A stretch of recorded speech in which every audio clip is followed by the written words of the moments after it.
When karma slaps you in the face, what it generally means is that it's probably tickled you a few times first, right? And then it's just had to smack you. Before it hits you, it does a few things. Through your good actions, it leads you to have chances to get out of your bad actions. Remember that. All the good that you do, and this is so important, all the good that you do is going to come to your aid to fight your bad karma. So this is a really important point, because what a lot of people do and do wrong is that when their bad karma is coming, they give up on doing good because they think it's not flipping worth it. Do you understand? And this happens a lot. So you go through some bad karma, you stop being a good person. And the reason you stop being good is because you think, what's the point? But that good action that you should continue to do will be there to help you later when you need it. Now this means this. Good people will come into your life. It means good books will be left with you. The whispers of wisdom will come to you from your inside. You'll be born in good families or better families. You'll make good friends. You'll have the good teachers. So these aids will come into your life. And don't overlook any of those small phrases I've used, because they're hugely important. Those aids will come into your life when your bad karma is at its worst, or any point in the bad karma. But if you stop doing good because bad is happening, that's where people fall down. And then what happens is they stop doing bad. Because they think, well, it's bad anyway. And then what happens is bad karma follows them. And suddenly they're painting themselves into a spiritual corner. They're sitting there going, I'm doing bad because everything's bad around me. And more bad is coming. Next thing, they're in the corner going, oh my God, what have I done? And then they have to turn around and start repenting. They have to do repentance, which means they have to start doing extra good and fight and pray and beg their way out of that corner.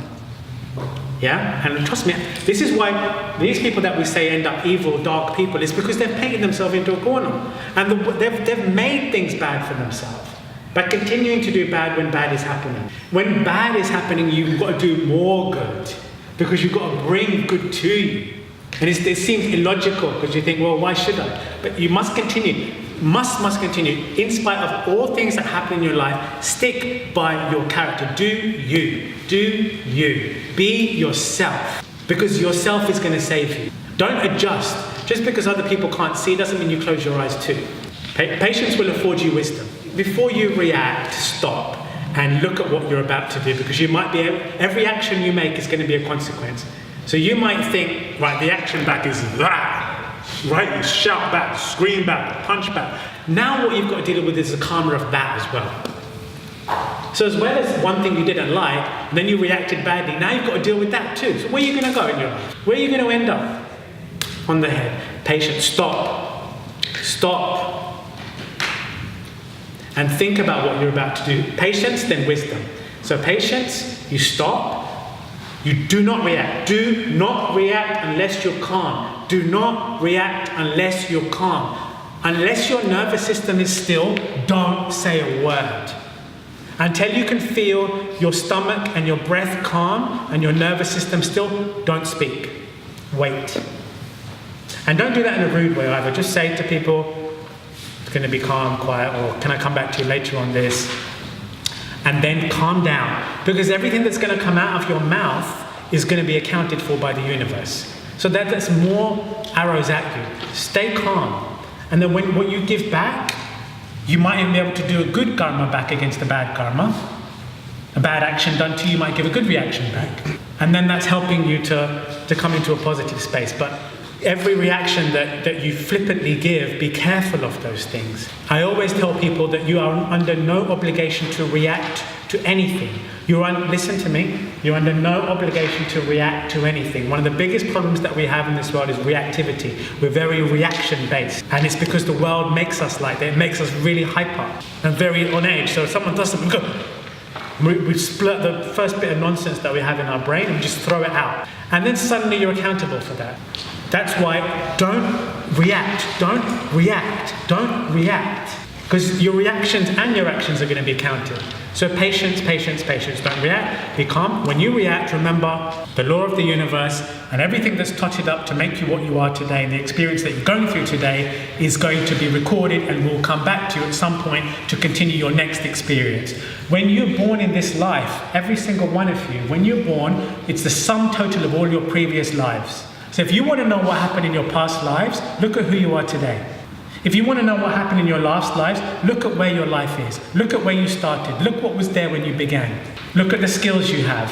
Look at the people that were there or were not there. They all mean something. That was all you're doing, my friends, and my doing too, for me. So this is why God doesn't give you memory of all your past lives, because you don't need to. You'll just get confused. You can't even handle one life. I can't. Like, dealing with my life right now is enough. Imagine if I knew 100 lives that I had and I was blown up in Vietnam. I would never visit Vietnam again. We can't even handle the prejudice we build in this lifetime. But if you want to know what you were in your last lifetime, look at who you are today, because that's what you were. And you're living in the consequences of those actions, good and bad. The way your parents are, the way your brother is to you. What was the financial state? What was every state? The emotional, psychological, spiritual, and material outcomes of all that is what you're living with today. My friends, it's what you're living with today. That's what you need to deal with. And that will resolve all the karmas of your past lifetime. You don't need details. You just need to deal with what's on your plate today. Your issues today, deal with them. Then you've dealt with everything. Yeah? Simple. Simple. You've resolved all your karmas by dealing with what's on your plate today. Swadhyaya. Learn about yourself. Understand yourself. Deal with yourself. And you've dealt with everything. Human beings have one skill over the monkeys, and I told you about this last time. Anyone remember? Self-control and wisdom. Why we don't go to hell? Why they don't go to hell for jumping on other beasts and ripping their necks off and drinking their blood? If we'd done that, it would be severe karma for us. But why doesn't the tiger have karma? Because he doesn't know better. You can't blame a tiger for ripping off a goat's neck, can you? Who blames the tiger? No, we go to the zoo and watch it. We watch David Attenborough all day and night because we love to watch the tiger rip the goat off the throat of the goat's neck, and we laugh at it. Oh, that's great. Let's do that in more HD. Let's get a 4K version of that. Because we don't blame them. But now, would you watch a movie of a human going and ripping off the throat of another human being and drinking his blood? No, because you think what? He should be wiser. Is there an element of acceptance? Elephants? Yeah.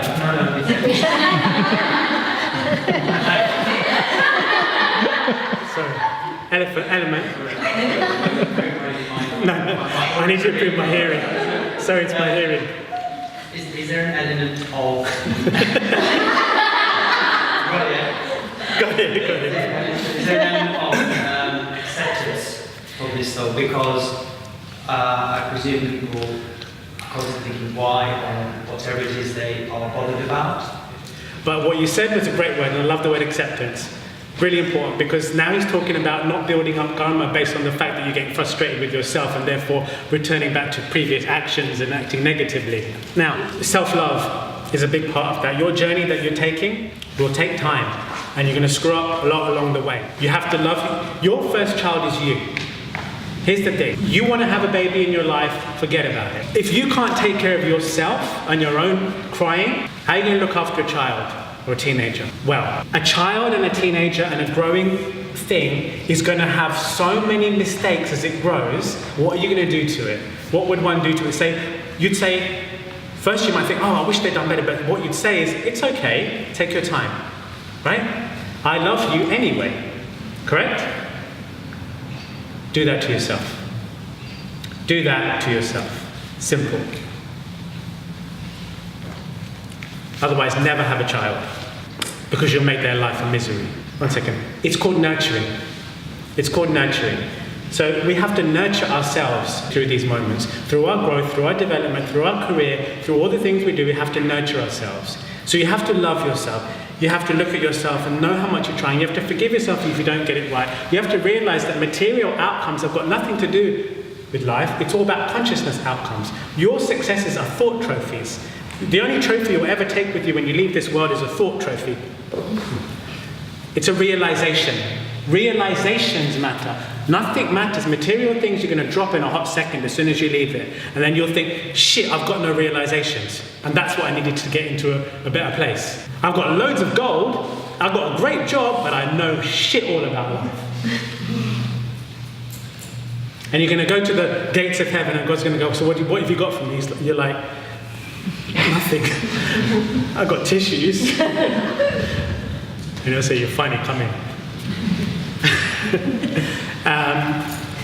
For realizations, if all you leave with is realization, but you fail everything you go through, but when you get to heaven, you've got a pocket full of sense and realization, then I know your life has been good.